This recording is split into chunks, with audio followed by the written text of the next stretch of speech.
ఒక్కసారి తిన్నారంటే మళ్ళీ మళ్ళీ కావాలనిపించే రెసిపీ ఇది. చాలా తీయ తీయగా, పుల్ల పుల్లగా, కారం కారంగా ఉంటుంది. సరే డిలే చేయకుండా రెసిపీ చూసేద్దామా?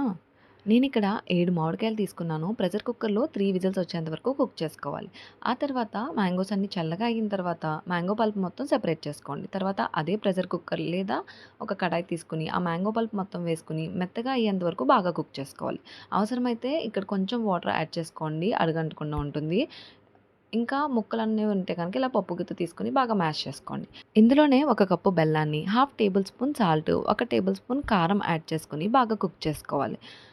ఈ మిక్స్చర్ మొత్తం ఈ కుక్కర్ సెపరేట్ అయ్యేంత వరకు మనం బాగా కుక్ చేసుకున్న తర్వాత ఒక ప్లేట్‌లో నెయ్యిని అప్లై చేసి మిక్స్చర్ మొత్తాన్ని వేసి ఒక 3 రోజుల వరకు ఎండలోనే పెట్టాలి. అప్పుడే ఈ మామిడి తాండ్ర అనేది రెడీ అవుతుంది.